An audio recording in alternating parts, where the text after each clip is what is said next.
اشرح لی صدری ویسر لی امری واحلل عقدۃ من لسانی یفقہوا قولی۔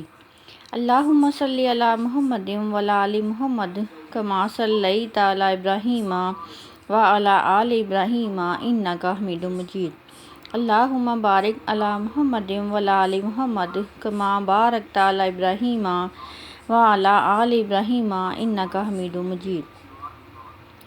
ہم آج سورۃ النمل کے حوالے سے بات کریں گے۔ سورۃ النمل یہ سورۃ نمبر 27 ہے اور یہ مکی سورت ہے۔ اس کی کل آیات 93 ہیں اور اس کے 7 رکوع ہیں۔ سورۃ النمل، اس سورت کے دوسرے رکوع کی چوتھی آیت میں نمل کا ذکر آیا ہے اور نمل کہتے ہیں چونٹی کو۔ اس سورت کا نام اسی سے ماخوذ ہے، یعنی سورۃ النمل جس میں کہ نمل کا ذکر آیا ہے یا جس میں بعد میں نمل کا لفظ وارد ہوا ہے۔ زمانہ نزول، مضامین اور انداز بیان مکہ کے دور متوسط کی صورتوں سے بڑی مشابہت رکھتا ہے اور اس کی تائید روایات سے بھی ہوتی ہے۔ ابن عباس رضی اللہ عنہ اور جابر بن زید رضی اللہ عنہ کا بیان ہے کہ پہلے سورہ شعراء نازل ہوئی، پھر سورۃ النمل اور پھر سورۃ القصص۔ اس سے پہلے ہی سورہ الشعراء میں ہم نے یہ پڑھا تھا کہ نبی پاک صلی اللہ علیہ وسلم پر جو کفار الزام لگاتے ہیں کہ وہ شاعر ہیں یا کاہن ہیں، تو ایسا نہیں ہے، بلکہ یہ قرآن پاک اللہ تعالیٰ کا اتارا ہوا پیغام ہے اور ایک کتاب کی صورت میں ہے۔ تو جو لوگ اس پر ایمان نہیں لانا چاہتے وہ اس کے انداز کا مذاق اڑا رہے ہیں۔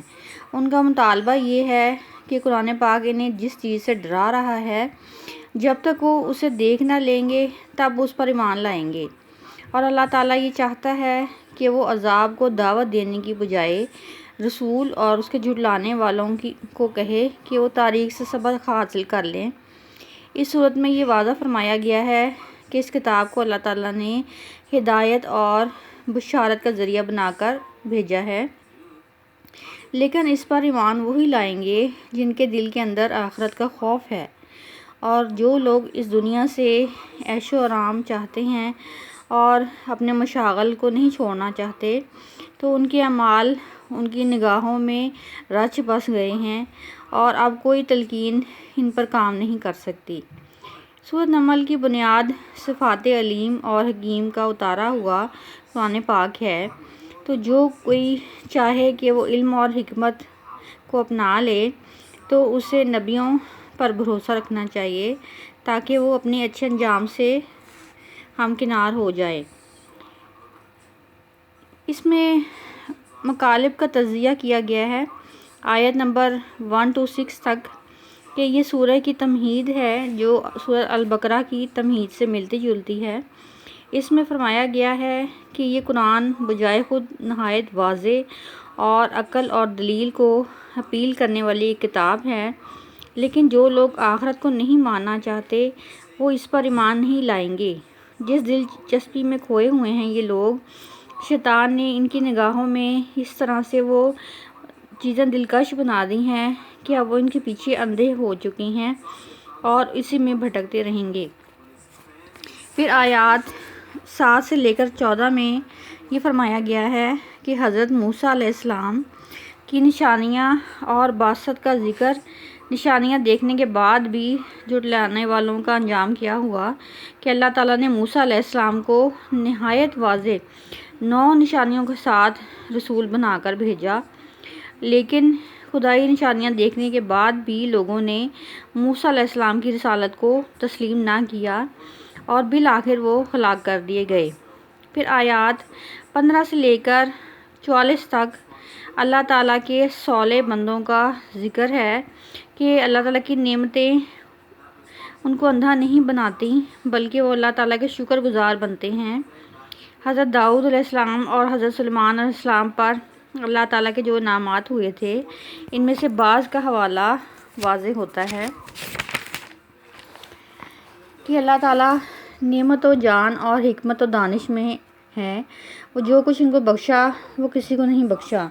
لیکن انہوں نے ہر نعمت کو فرض ہی جانا کہ یہ نعمتیں دے کر اللہ تعالیٰ ان کا امتحان کر رہا ہے کہ وہ شکر گزار یا ناشکرے بنتے ہیں۔ پھر آیات 45 to 53 تک یہ دیکھا گیا ہے کہ مفسرین فی الارض کی مثال کے طور پر قوم سمود کا حوالہ بیان فرمایا گیا تھا۔ جنگجو اور طاقتور ہونے کے باوجود وہ اللہ تعالیٰ کے عذاب سے نہ بچ سکے۔ 9 انتہائی طاقتور اور جنگجو قبائل تھے، وہ فساد میں سرگرم رہتے تھے۔ حضرت صالح علیہ السلام نے ان کی مصالحت کی کوشش کی، لیکن انہوں نے بات نہ سنی بلکہ ان کو قتل کرنے کے در پہ ہو گئے۔ آخر کار عذاب آیا اللہ تعالیٰ کا، اور ہر پرشوکت تعمیرات کو جو انہوں نے بنا رکھی تھی اور جن پر انہوں نے ناز تھا، وہ سب کھنڈروں کی شکل میں تبدیل ہو گئیں، اور آثار قریش کی عبرت کے لیے نشانات موجود تھے۔ پھر آگے آیات 54 to 58 میں فرمایا گیا ہے قوم لوط کی سرگزشت کی اجمالی اشارہ۔ حضرت لوط علیہ السلام نے ان کے اخلاقی فساد کی اصلاح کی کوشش کی اور برے انجام سے ڈرایا، لیکن وہ ان کی بات سننے کے بجائے ان کو اور ان کے ساتھیوں کو اپنے درمیان سے نکال دینے کے لیے اٹھ کھڑے ہوئے۔ یہ لوگ بہت پارسا دکھائی دیتے تھے جبکہ وہ نہ تھے، اور نصیحت کرنے کے لیے اٹھ کھڑے ہوئے۔ آخر ان پر بھی اللہ تعالیٰ کا عذاب آ گیا جس نے کہ ان کو نیست و نابود کر دیا۔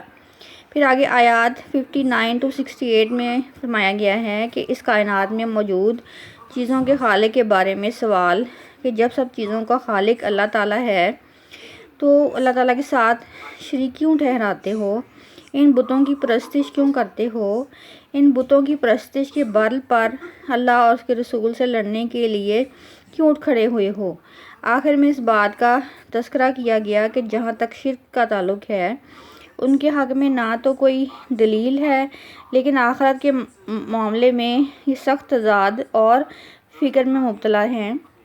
آیات 69 to 93 میں جو کہ سورۃ کی آخری آیات ہیں، نبی پاک صلی اللہ علیہ وسلم کو تسلی دی گئی ہے کہ نہ تو اپنے حال پر غم کریں اور نہ ہی قوم کی حال پر غم کریں اور نہ ہی قوم کی چالوں پر غم کریں۔ اگرچہ یہ عذاب کا مطالبہ کر رہے ہیں تو آپ ان سے کہہ دیں کہ جو مہلت ملی ہوئی ہے اس پر اللہ تعالیٰ کا شکر ادا کریں، اپنی شامت نہ بلائیں، لیکن نبی پاک صلی اللہ علیہ وسلم اپنا فرض آپ ادا کرتے رہیں۔ اگر یہ نہیں سنتے تو آپ کا کام مردوں کو اور بہروں کو سنانا نہیں ہے۔ یہ اعلان کر دیں کہ مجھے اس سے قرآن کے سنانے کی ہدایت ہوئی ہے، جو ایمان اس پر لائے گا اس کا نفع اسی کو پہنچے گا، جو اس سے انکار کرے گا تو اس کی ذمہ داری مجھ پر نہیں ہے، اور صرف یہ لوگ شبہ کرنے والے ہیں، اور یہ کہ میں لوگوں پر دروغہ بنا کر نہیں بھیجا گیا ہوں۔ سورۃ النمل کا خلاصہ کچھ اس طرح سے ہے کہ سورۃ النمل دوسرے رکوع کی چوتھی آیت میں سورہ کا نام اسی سے ماخوذ ہے، یعنی کہ وہ سورت جس میں کہ النمل کا قصہ مذکور ہے۔ اس سورت میں حضرت سلیمان علیہ السلام اور ملکہ سبا کا ذکر بھی موجود ہے، اور اس کے علاوہ سورۃ النمل کا لفظ وارد ہوا ہے۔ زمانہ نزول مضمون اور مکہ کے درمیان وسط کے دور کی صورت ہے، اور اس کی تائید اور روایات سے بھی ہوتی ہے۔ ابن عباس اور جابر بن زید کا بیان ہے کہ پہلے سورۃ الشعراء نازل ہوئی، پھر النمل اور پھر القصص۔ سورہ النمل 2 خطبوں پر مشتمل ہے۔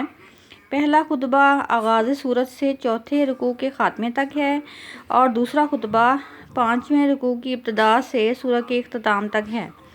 پہلے خطبہ میں بتایا گیا ہے کہ قرآن کی رہنمائی سے صرف وہی لوگ فائدہ اٹھا سکتے ہیں، اور اس کی بشارت کے مستحق بھی وہی لوگ ہو سکتے ہیں جو ان حقیقتوں کو تسلیم کریں کہ یہ کتاب بنیادی حیثیتوں سے واقفیت رکھتی ہے، اور پھر جان لینے کے بعد اپنی عملی زندگی میں بھی اطاعت اور اتباع کا رویہ اختیار کریں۔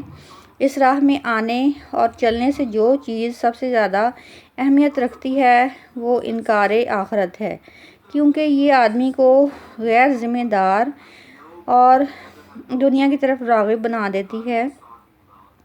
جس کے باعث انسان کا خدا کے آگے جھکنا اور اپنے نفس پر اخلاقی پابندیوں کو برداشت کرنا ممکن نہیں رہتا۔ اس تمہید کے بعد 3 قسم کی سیرتوں کے نمونے پیش کیے گئے۔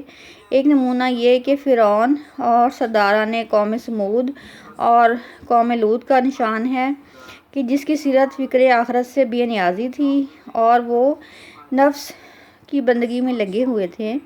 یہ لوگ کسی نشانی کو دیکھ کر بھی ایمان لانے کو تیار نہ تھے، بلکہ الٹا ان لوگوں کے دشمن ہو گئے جنہوں نے ان کو خیر و صلاح کی طرف بلایا۔ انہوں نے اپنی بدکاریوں پر بھی پورا اصرار کیا اور ان کا گھناؤنا پن کسی صاحب عقل انسان سے پوشیدہ نہیں ہے۔ انہیں عذاب الہی کا بھی ڈر نہ تھا۔ دوسرا نمونہ حضرت سلیمان علیہ السلام کا ہے، جن کو کہ خدا نے دولت، حکومت، شوکت اور حشمت سے اس پیمانے پر نوازا تھا کہ کفار مکہ کے سردار اس کا خواب بھی نہ دیکھ سکتے تھے، لیکن اس کے باوجود وہ اپنے آپ کو خدا کے حضور جواب دہ سمجھتے تھے۔ سورۃ النمل پڑھنے کے کچھ فوائد ہیں کہ اللہ تعالیٰ کی نعمتوں کا شکر ادا کرنے کے لیے سورۃ نمل کو 10 بار پڑھیں تو اللہ تعالیٰ رزق میں برکت دے گا اور غم و فکر سے آزادی ہو جائے گی۔ اگر کوئی ضروری حاجت پیش آ جائے تو سورۃ نمل 1 ہفتہ کے لیے روزانہ باوضو پڑھ لیا کریں۔ اس کا دوسرا فائدہ یہ ہے کہ ہرن کی کھال پر اس سورہ کو باوضو لکھ کر اپنے صندوق یا گھر میں رکھیں تو بفضل خدا وہ گھر سانپ، بچھو اور موذی جانوروں سے محفوظ رہے گا۔ تیسرا فائدہ یہ ہے کہ اگر کوئی شخص اس سورہ کو سفید کاغذ پر لکھ کر بازو پر باندھے گا تو انشاءاللہ ہر کام میں ترقی پائے گا۔ وآخر دعوانا ان الحمدللہ رب العالمین۔